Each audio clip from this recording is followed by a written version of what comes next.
You know, like a big. Oh.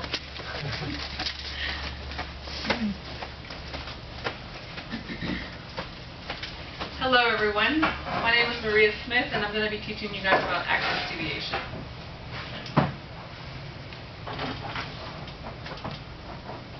Okay, so a little bit about me. Again, my name is Maria Smith. I'm a full-time paramedic for Gaston County EMS. I've been employed with them for 4 years. I've been in EMS in general for 4 years. I started off as an EMT, worked as an EMT for a year, and then went to paramedic school, and for the past 3 years I've been working as a full-time paramedic. For my future, I would like to become an instructor at a college. That's why I'm taking this class. I'm taking an instructor methodology class that I can teach at a college and teach off-duty classes like CPR, ACLS, and other emergency classes. That's a little bit about me. So now, I want to know about you. So, who here is in healthcare? Okay, about half. Who here has nothing to do with healthcare, just nothing? Okay, so that's half and half. Cool. So, this is what we're going to do.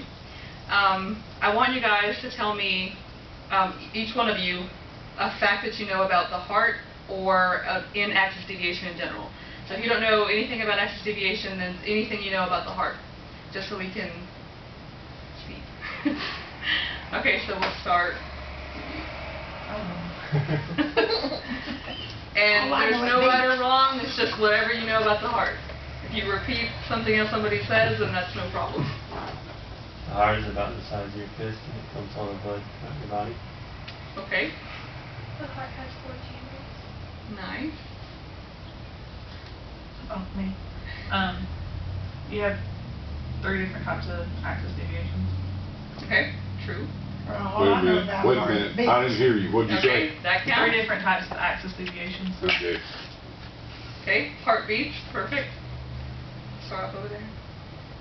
Yeah, it keeps you alive sometimes. Okay, that's true. None of these are wrong. Keeps you alive sometimes. All the time. Yeah, I reckon it keeps you alive too. All right, that's very important. Yeah. It was your brain, heart, and lungs, legs, tissue or light. Yep. Your main heart and lungs Yeah. keep you alive. Mm-hmm. What? Your turn. Your turn. My turn. I don't know what to tell you. Let's see. Anything heart. that comes to mind. No, that's not the only place that blood pumps through a vein that is oxygen enriched. Take that. But it has a vein that runs up and that's carries oxygenated blood from the lungs to the heart. Okay, perfect. It works on electrical current. It does. Okay, perfect. What about you? Say it big time. T-W-O. Indeed. Okay, perfect. So I'm going to tell you guys what all we're going to learn today. So today we're going to learn a little bit about the heart.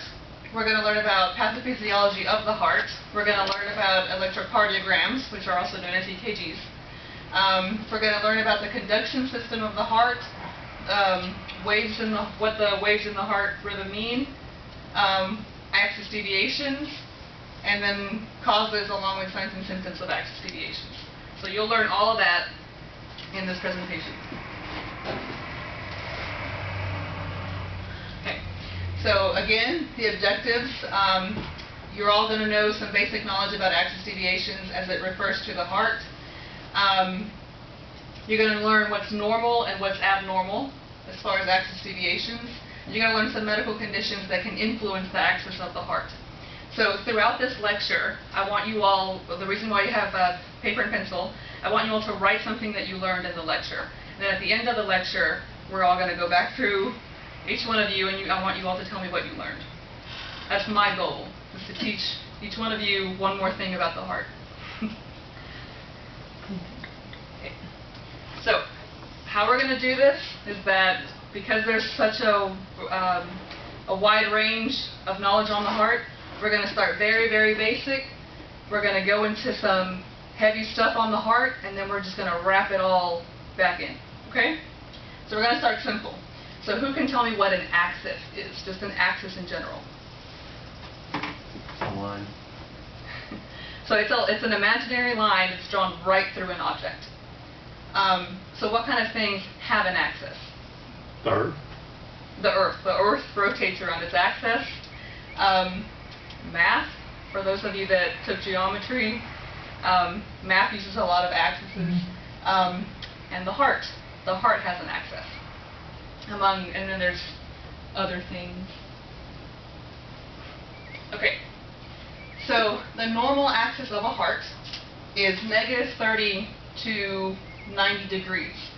So this is your heart. This is how you measure it. So it would be this -30 to this 90 degrees. That is, on a healthy person, a normal axis.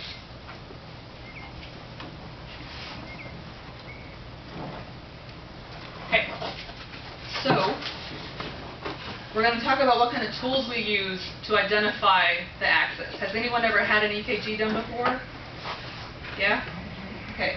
So, you know how they put the little stickers on you, and then they tell you to stay really still, they're going to take a picture of your heart. Well, that's what, this one here, this is what we use out in the field. This is our portable cardiac monitor that we take to our patients who are calling us for chest pains and stuff like that. And these are the cables that you see in this pocket. These are the ones that we put little electrodes on them, and excuse me, that's what's going to take the picture. If you're in a hospital setting or a clinical setting, you're not going to see this unless you're in a hospital, but you'll see these cables attached to a little computer. It's the same thing. But this is what we use as far as to get the EKG. So, as far as placing the leads, we first start off with the extremity leads. So we put stickers. We put one on your extremities, your upper extremities, and some on your lower extremities. These are going to take a picture like this. So once we put the ones on your arm, the first one that we're going to put on is going to go on your right arm, and it's going to take a horizontal picture from the left side to the right side. So it's going to take this picture of your heart. We're going to take another one from the ones from your legs, and this one's going to take a picture going up to your arm and another one going the other way. That way we have a picture of all angles of your heart, so we can see the activity that's going all the way around. And then the other cables that you saw, we put those on the chest. So the ones that we put on the chest, we put them there because they take a more detailed picture. Kind of like you're zooming in if you were to use a camera. So the way that I explain these to my patients when I'm putting them on them is everything that I'm putting on you, I'm taking a picture of your heart. So that's an easy way to look at it. When you take a picture of someone's EKG, it's not going to show you what's going to happen in the future, but sometimes it can show you if something has happened. Sometimes. So it's very, very important that they also go exactly where they're supposed to go. Because if we don't put them in the right place, then you're missing an angle of the heart. So if I decide to put them on the abdomen or some other place, I'm still going to get a picture, but I'm not going to get the most accurate picture, and I'm going to miss something that I probably would have seen had I put them where they're supposed to go. Okay?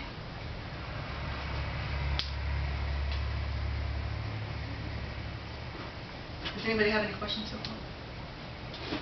No? Have I lost anybody? Why are there called 12 leads? There's only 6 cables for the chest and 4, and only 10.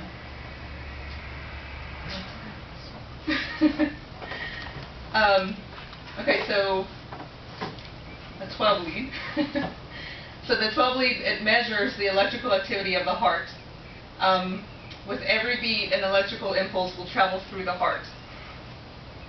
So whenever we take that picture, this is what we see.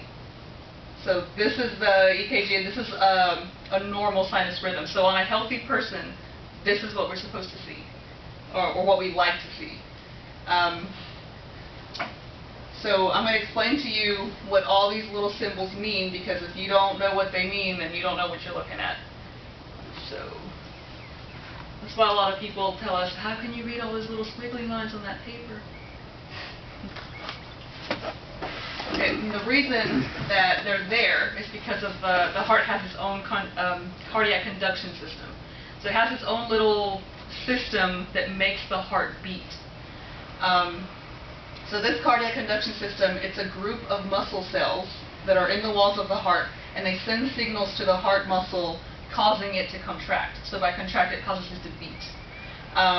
So it's consisted of the SA node, the AV node, the bundle of His, the bundle branches, and the Purkinje fibers. So all of these guys here work as a team to keep your heart beating all the time at all times of the day, forever, which is pretty amazing. It never stops. Well, hopefully it never stops.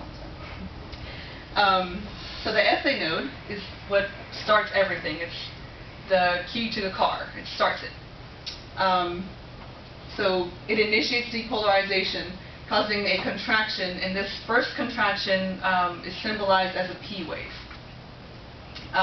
Your AV node, it coordinates the heart. So your SA node works with your AV node, starting the heart to beat and making it form into a heart rhythm. A normal person's heart is supposed to beat between 60 to 100 beats a minute. So that's normal. Anything out of that range, we don't really like. And then obviously anything way out of the range is something of a concern. The bundle of His, it conducts the electrical impulses that regulate the heartbeat.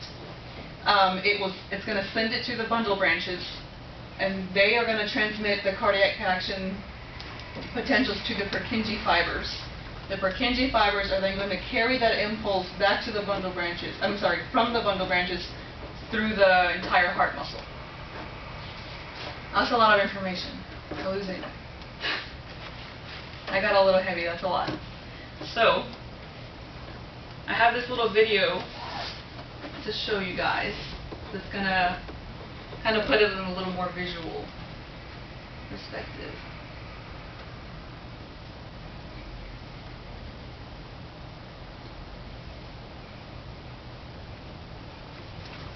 The cardiac conduction system consists of the following components: the sinoatrial node, or SA node, located in the right atrium near the entrance of the superior vena cava. This is the natural pacemaker of the heart. It initiates all heartbeat and determines heart rate. Electrical impulses from the SA node spread throughout both atria and stimulate them to contract. The atrioventricular node, or AV node, located on the other side of the right atrium near the AV valve. The AV node serves as electrical gateway to the ventricles. It delays the passage of electrical impulses to the ventricles. This delay is to ensure that the atria have ejected all the blood into the ventricles before the ventricles contract. The AV node receives signals from the SA node and passes them onto the atrioventricular bundle, AV bundle, or bundle of His. This bundle is then divided into right and left bundle branches, which conduct the impulses toward the apex of the heart. The signals are then passed onto Purkinje fibers, turning upward and spreading throughout the ventricular myocardium. Electrical activities of the heart can be recorded in the form of electrocardiogram, ECG, or EKG. So after you saw how it starts to beat, this is how it all working together makes this rhythm here. The nodes and the cells of the myocardium. Each wave or segment of the ECG corresponds to a certain event of the cardiac electrical cycle. When the atria are full of blood, the SA node fires. Electrical signals spread throughout the atria and cause them to depolarize. This is represented by the P wave on the ECG. Atrial contraction, or atrial systole, starts about 100 milliseconds after the P wave begins. The PQ segment We're going to talk about each one of these waves the right after signals this travel video. from the SA node to the AV node. The QRS complex marks the firing of the AV node and represents ventricular depolarization. Q wave corresponds to depolarization of the interventricular septum. R wave is produced by depolarization of the main mass of the ventricles. S wave represents the last phase of ventricular depolarization at the base of the heart. Atrial repolarization also occurs during this time, but the signal is obscured by the large QRS complex. The ST segment reflects the plateau in the myocardial action potential. This is when the ventricles contract and pump blood.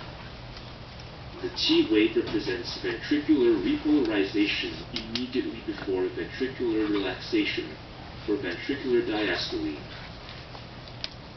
The cycle repeats itself with every heartbeat.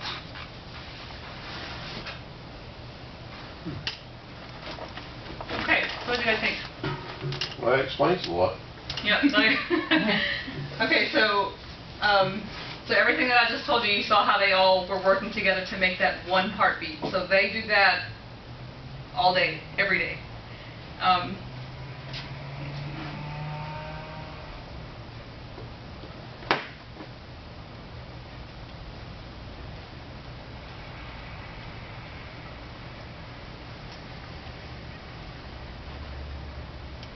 Okay.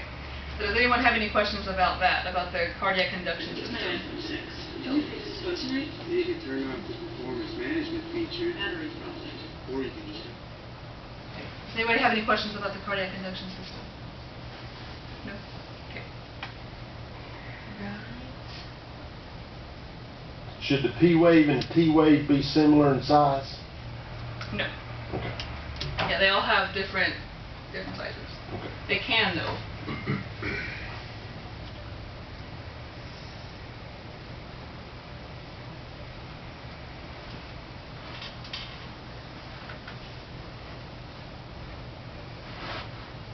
Okay, so back to this right here is one heartbeat.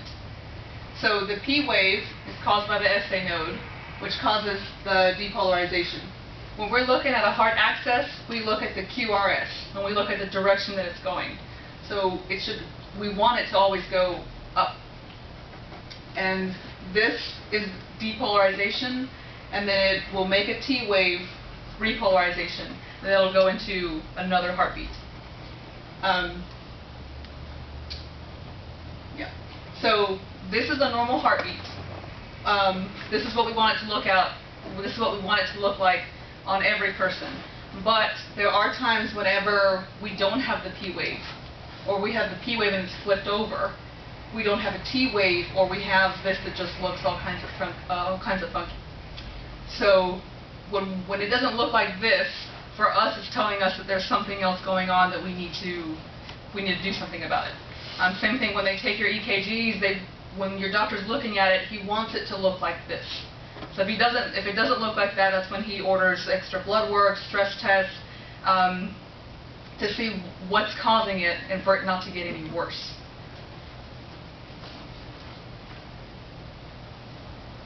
Okay, so going into axis deviations of the heart. So now you guys know how we take the picture, where the leads go so that we can have an accurate picture. You know the normal heart axis on a healthy person is -30 to +90 degrees. So this is where we want it, just because of the way that it sits in the chest, because you know it sits right in the middle and it's kind of curved. So that's where this comes from. So the way that we identify it on that 12 lead, on that big picture that you saw, is by looking at the QRS complex only in the extremity leads. So those are the only ones that we use. That would be 1, 2, and AVF.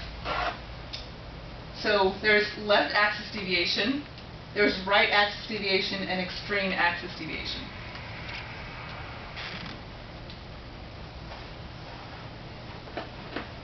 Okay, so left axis deviation. This is present when the QRS in lead 1 is positive and it's negative in 2 and AVF. So someone who has a left axis deviation they're going to be between negative 30 and negative 90 degrees. And I'll show you how we can see that on a 12 lead. But remember that the other one was negative 30 and positive 90 degrees. So we already know that they're something abnormal.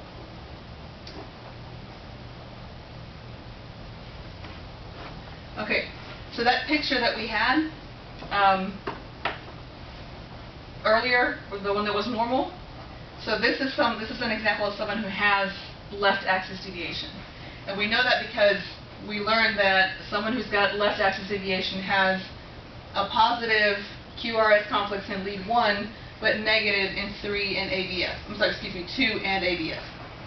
So we can see here how the QRS complex is, the direction is going up, but in 2, it's kind of more down, as well as in AVF, it's going more down.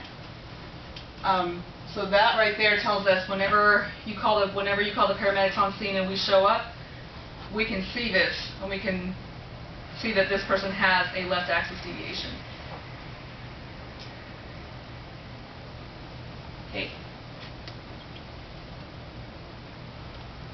So some causes of this. It can be mechanical shifts. Something simple, with me being pregnant, it can push up on my diaphragm that can just, with the baby, everything pushes up. So it can cause my heart to just move up a little bit, and it can give me a left axis deviation. An abdominal tumor, anything that's going to push your organs up and kind of move your heart out of the way a little bit, is going to probably give you, or could cause, left axis deviation. Lung problems, any kind of lung problems, emphysema, pulmonary edema, all that extra fluid in your lungs is going to have an effect on your heart as well. A left bundle branch block is a block in your heart. Whenever you have a block in your heart, the conduction system can't travel through that part, so it has to find a whole nother way, and it can also cause a left axis deviation. An inferior MI, which is a heart attack, and then just simply your age. Your age could have a factor in it. So there are some things that cause it that are out of our control, and that there's something that we could change for it not to happen.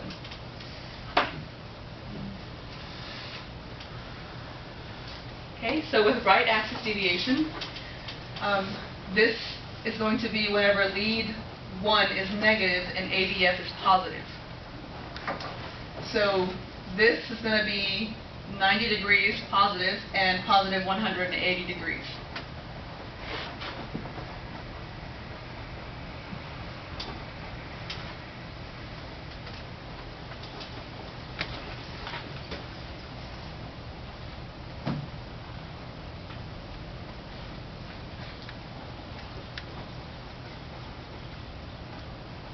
Okay, so in right axis deviation, lead 1 is negative, right? So we look at lead 1, which is this little block right here, and we can see that QRS, the direction that it's going, is down. And then we go all the way over here to AVF, and we see that the direction it's pointing is up. So when we look at that, we know that this person has right axis deviation. You guys still with me? Yeah? Okay.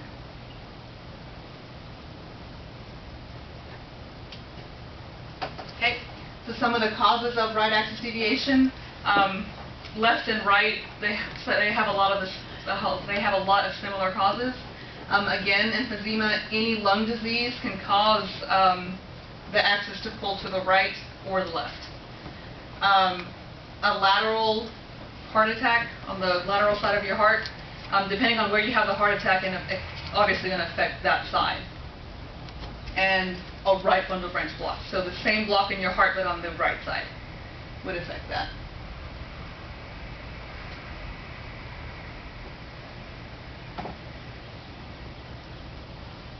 Okay, and extreme axis deviation. So this is present when both lead 1 and AVF are negative. So this is between 180 degrees and negative 90 degrees. So this is a rare finding. This is something that we don't want to see, and this one could possibly be life-threatening. An example of this is a rhythm that is ventricular tachycardia. And this can be with or without a pulse. But with this one, your QRS complexes are very monomorphic. They're very expanded in size. You can't really tell which direction it's going because of the severity of that axis deviation. So this is an example of an extreme extreme axis deviation. So you guys remember what the normal heart rhythm looked like, right? It was a lot prettier than this, right?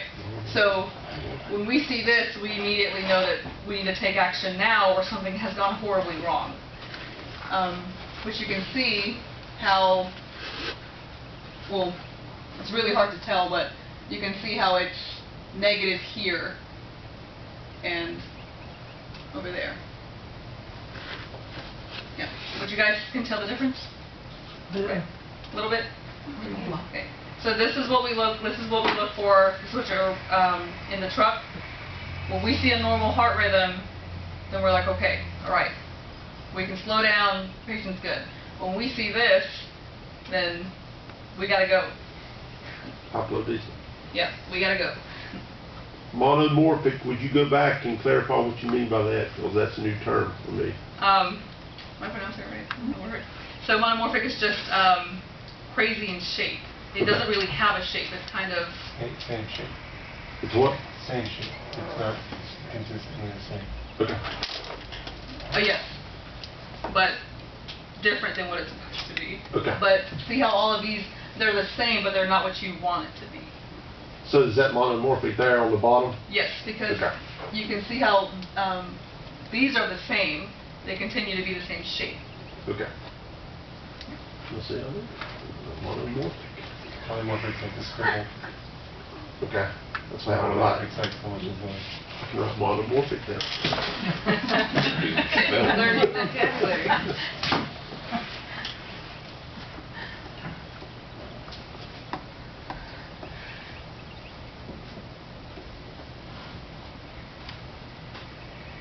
Alright, so now we're going to talk about what this information would mean to me. So why is it important? Why do people teach axis deviation? So Dr. Jeff Beeson quoted that the eyes cannot see that which the mind does not know. So if we don't know what's normal, how are we going to know what's abnormal? So left and right axis deviations, so for some people that's just normal for them. You can do everything right and you just have a left axis deviation. They're not really of concern. The one that's of real concern is the extreme axis deviation. That's the one that needs priority. Left and right, we don't really treat that as an emergency.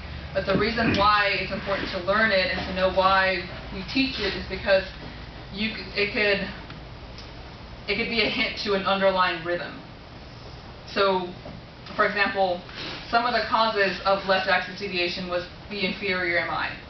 So if you don't have any history that you've ever had an MI, you don't have any cardiac history, but we see that left axis deviation for the doctor when you go, for him that's saying, how did this happen? What caused it?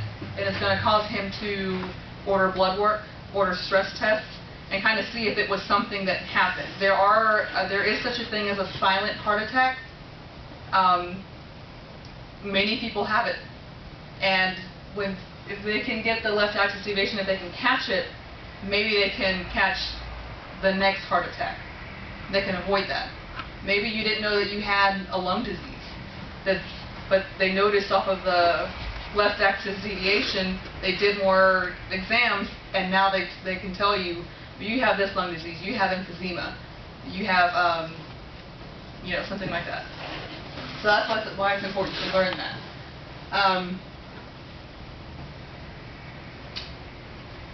So yeah, and again, it's going to encourage your primary care provider to do other exams. If all the exams come back and they're all good, then that's good. That means that you're just one of those people that has it and it's okay. But if we catch it early, we can catch something else God forbid, from happening to you.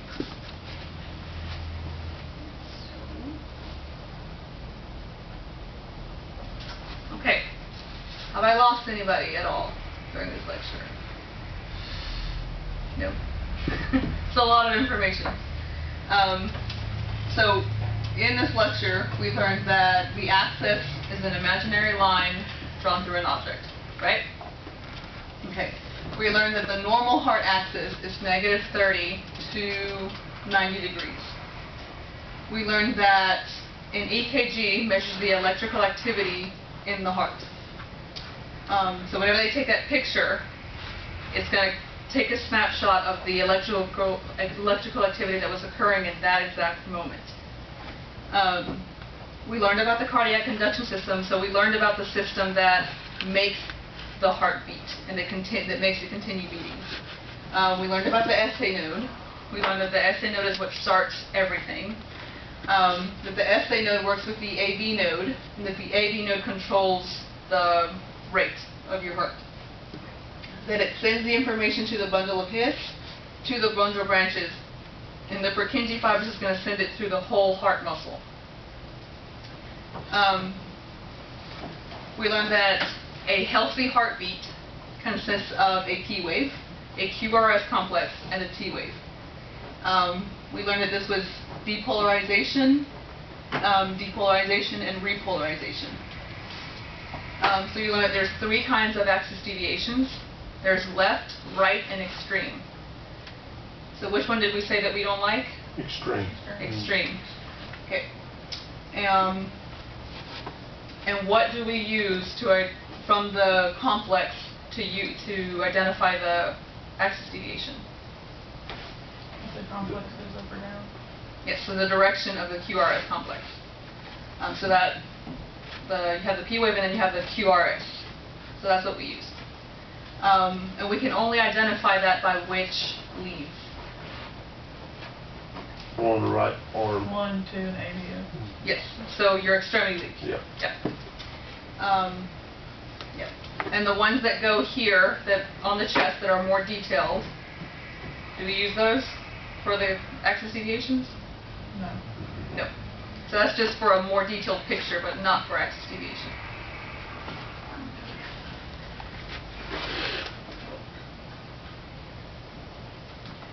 Okay, so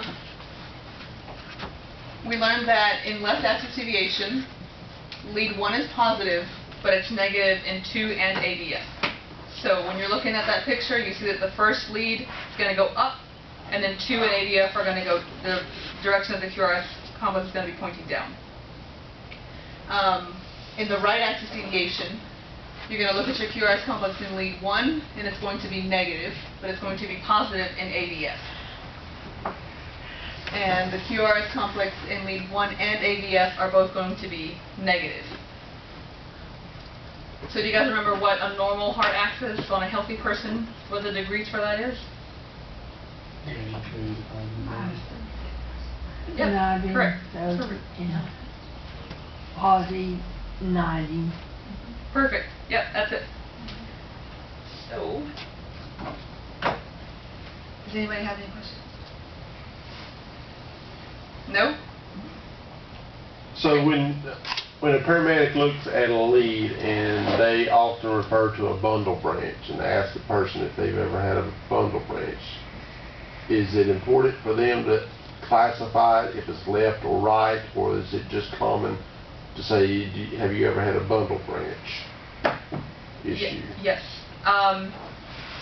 So it is important for them to tell us if it's left or right, just so we can see where that block is. And when we look at a picture, we can tell, based on the 12 lead, there's another way of knowing where that block is. Okay. If the patient has a history of it, then it's not really a concern to us, because for us it's already been dealt with, unless it's causing a problem now. But if we look at the 12 lead and we ask them, sir, have you ever been told that you have a block in your heart? And they're like, what? No, my heart's fine. But we see that on the 12 lead that it's new, then we have to take action, especially if it's a left bundle. Because if it's a left bundle, that's saying that there's something wrong with the electricity part in that side of the heart. So left would be a little bit worse than a right one would be. Yes. What you're saying. Okay. For us in the field, whenever somebody tells us that they don't have a history of a left bundle branch block, they have no history, but it's present there, we run them emergency traffic to the hospital because it's a high concern. Something's wrong and we don't want it to get any worse. Right, still a concern, still a block in your heart. You don't want to have a block in your heart, but not as bad as the left. Okay. You guys have any other questions? Nope. Okay. So, they let me borrow this for work. So, you learned about all of the stuff, well, some of the stuff in the part that you're going to see here. So, it's kind of graphic, but I think it's really cool. So when you have this, we're going to pass it around, and when you have this, I want you to tell me everything that you learned, everything that you wrote down on your piece of paper.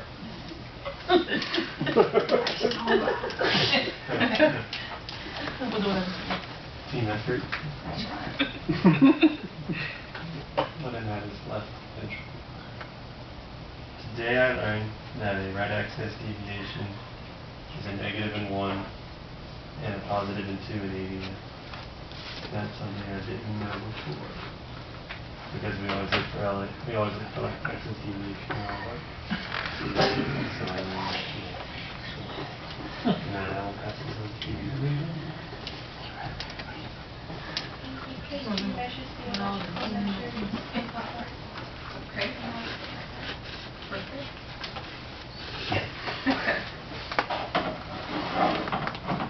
I learned the actual degrees for it.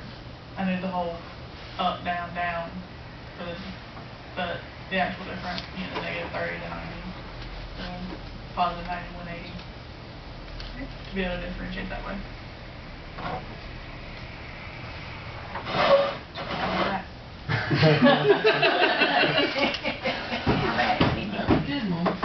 Real good. You actually did good. Yeah. I just learned everything about it because I wasn't familiar with any of the parts of it like you just tell. Okay. Well, the same thing with me because I didn't know nothing about it. Really, I didn't. I got mine. On my heart. Cheater. Cheater nothing. I just didn't know nothing. I can't talk. I wanted in the edited do.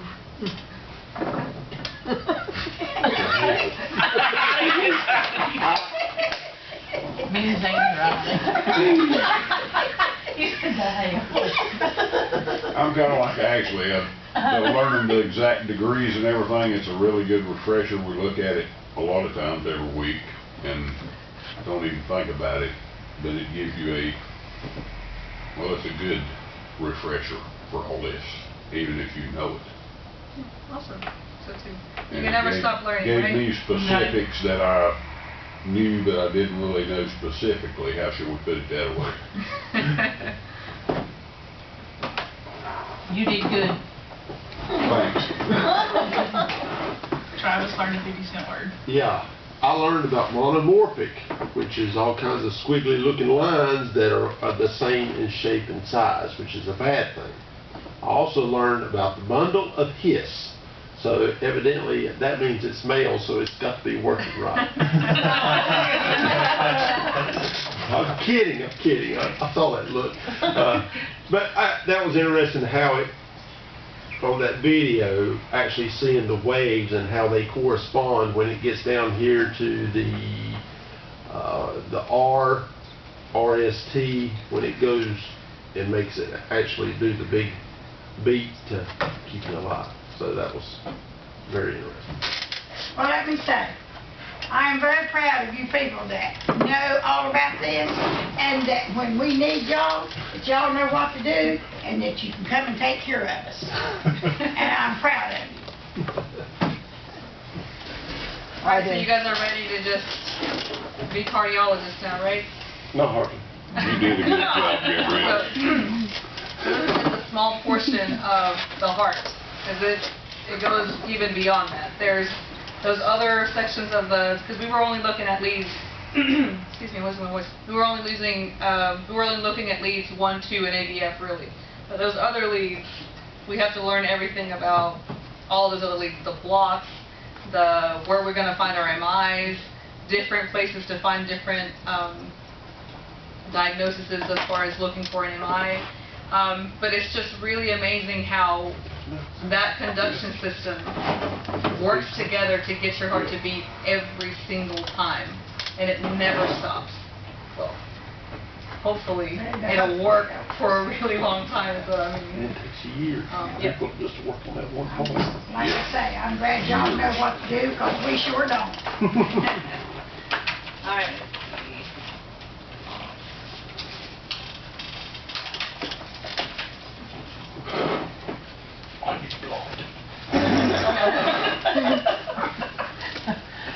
I'm just like a weed. After I have to call the ambulance out and chicken cat trust to come here and say, I know who this is. I know who she is. Travis, make sure you have something that maybe colors. Yeah. Red from orange. Oh, Lord. Alright, so if we look at some stuff on the internet, are you guys going to be able to tell me if it's left or right? Maybe. Yeah. Alright, well we're going to work as a group and we're going to figure it out.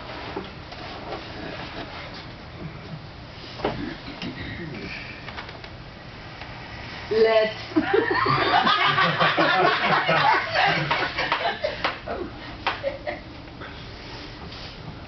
There's a bundle of his.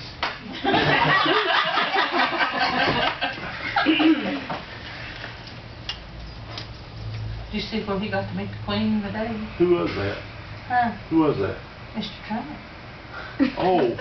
Trump. He was up in the corner. Not that man laying there, but he was up in the corner. Oh, good God. All right. Okay, so this is kind of small, but let's look at it. So we see lead 1, and we see 2 in ABF. So working as teams, what do you guys think this is? That'd be a left, wouldn't it? Okay, so why is it a left? So it's up and down. The top one, that top line's going up, Okay. and then is that the R way? The 2 and the AVF, they're both predominantly down. So we're looking at 1, 2, and ABF. So they're predominantly down. It's Your even though, complexes are down in 2 and AVO. because over half of the complex is negative. Okay. You guys know how we got that? Why it's left? Right? Okay.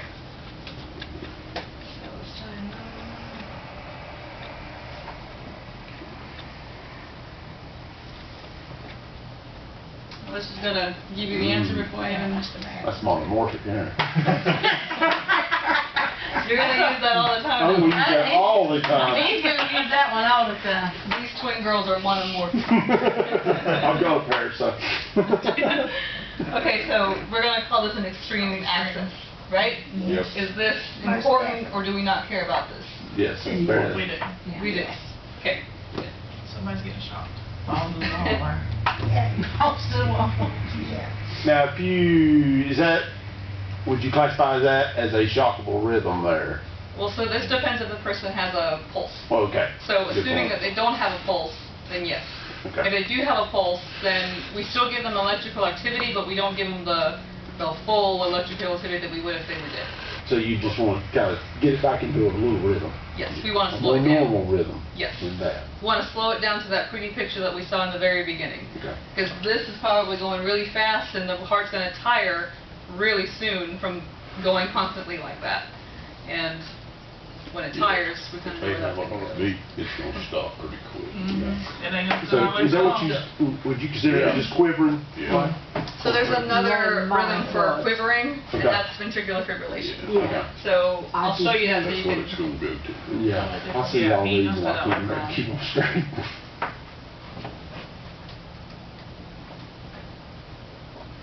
Okay. So this is where it's quivering. Okay. So this is where it's just like Now, that was kind of monomorphic as well. Well, actually, this is polymorphic. Oh, poly. Oh, let me Yeah, write that because down. these aren't the same. So you can see how the VTAC kind of had the same shape, but this one here is wider here, shorter here, And poly means 2, mono means 1, is that correct? Yes. Catch it on.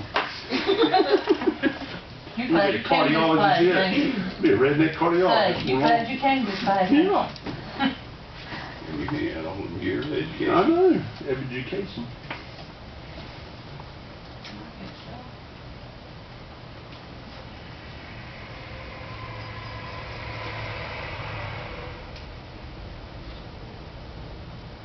Okay, so what would this one be an example of? Well, you can see it. Don't cheat.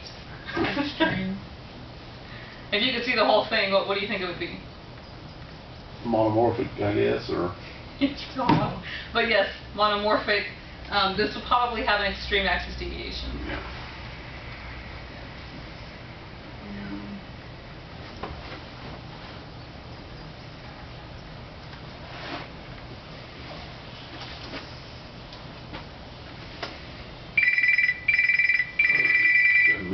Yeah. Can't be cricket. It's gonna be hailing. I'll bet money. No, it ain't. Dustin. Yeah.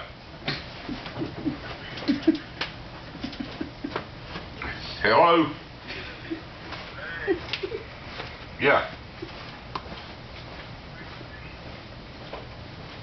Bring your what? You guys can see what I'm Googling, so it's not really a test anymore.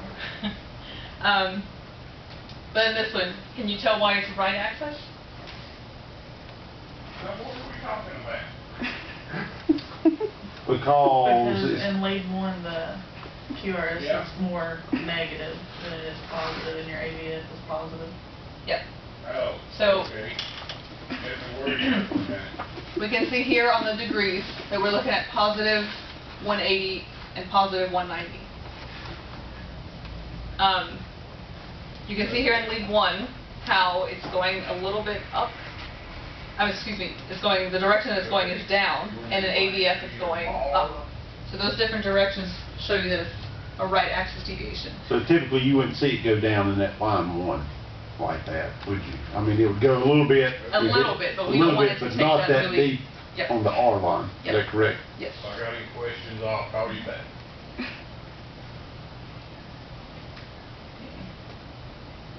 Okay. So do you guys remember what kind of causes Yeah, well. could cause a left axis deviation? COPD? Do what? Emphysema? Emphysema? Pushing up. Pregnancy. And your age. Tumor. A tumor? Inferior and Your minor. age. Yes. So all of that stuff, well, you guys really remembered all of it. That was all the bullet points. Yeah. How something so simple can have an effect like that. We'll talk to you Um, about access.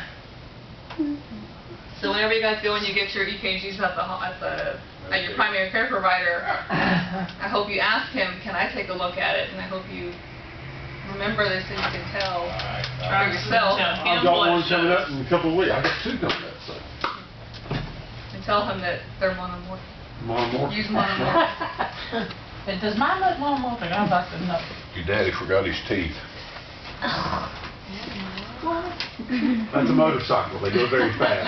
That's what I said. What? It's some kind of thing he wears in his mouth at night to keep him from grinding his teeth. Yeah. And he left it at home when he left. Okay, so it's this one. Are we concerned about this one? No? Maybe a little. That top line doesn't look very good. The waves are not. So They're just small. Oh, whenever like if these are moving up and down, or sometimes I could just see that the person's moving, that'll cause it to have some waves. That's why we always tell our patients stay still for about 15 seconds so they can be as straight and as clear as Can't possible. never do it. So this is what we want it to look like. So we want it to be, remember each one of these complexes is 1 heartbeat. So you want it to be in what range? What's a normal heart rhythm range? So 60 to 100. Yeah, 6100. Yep. It's a child, it's gonna be a little higher than that. Yes, that's true. So if someone's heart's beating around 40, then you're going to see these a lot more spaced out. So we don't want that. But if someone's heart rate is beating at 206, you're going to see them right behind each other. That's a problem. Which is also a problem, yeah. So this is what we want. Something a little bit slower, a little bit faster is normal, not really of a concern, but something in two completely different directions is of high concern.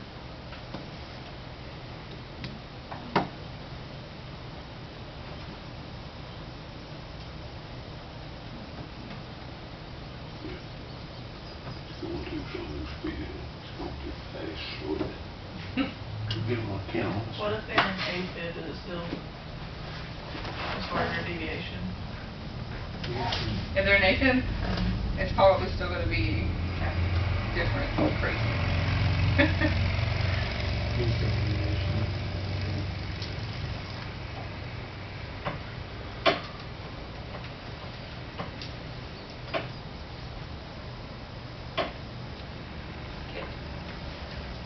We're going to keep practicing for just a little bit.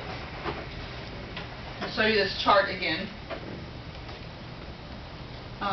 So this is the chart that we use to tell what degrees it's going in.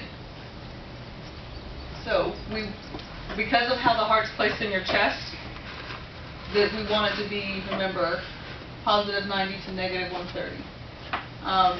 Any deviation, we're going to go around, right? So that's the chart that we use.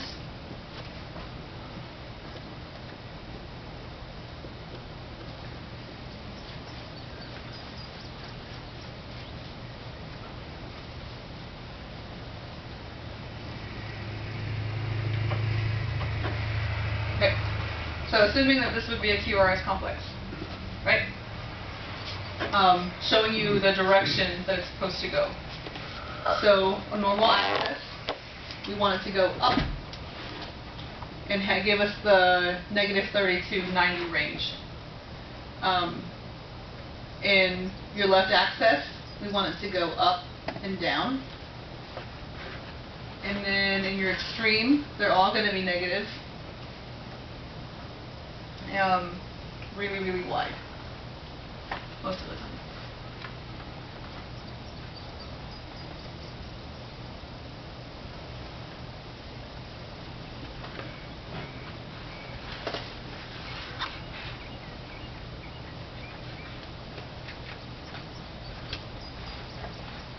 You said one goes across the chest like this, and two goes from your left up to your right. Is that correct? Yes. So let me see if I can pull up the picture. So we put the extremity leads on your arms and on your legs. Right. So the first one's going to take, the first picture that's going to take is going to be from horizontal picture, from the left arm to the right arm. And the other ones are going to go forming the triangle, as you form the bottom part. It's going to go up and up the other way. Okay. So that way it takes a picture of all the angles of your heart.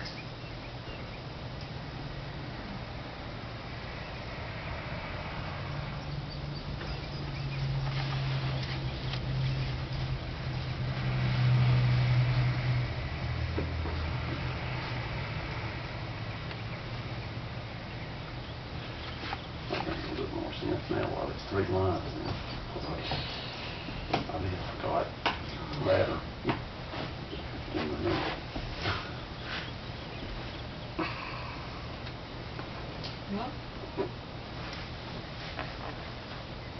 Okay, well here's that picture that you were mentioning. So these are the leads, and these are the pictures that they're taking. Okay. So whenever we put them on you, that it takes like kind of a triangle form of this picture. Okay. And also how we measure the degrees. And the bundle of his.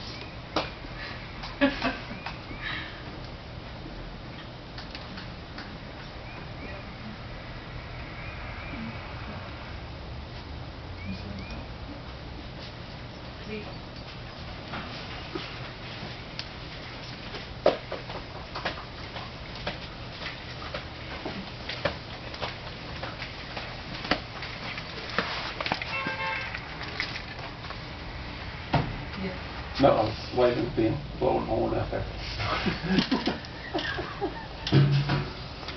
Okay, so did you guys all learn something? Yeah, it was good. Hopefully? That was good. All right, well, I really, really, really appreciate that you all came. For somebody that you don't even know, but I really appreciate it. So your good deed for the month is me, and I really appreciate it. Thank you. You're welcome.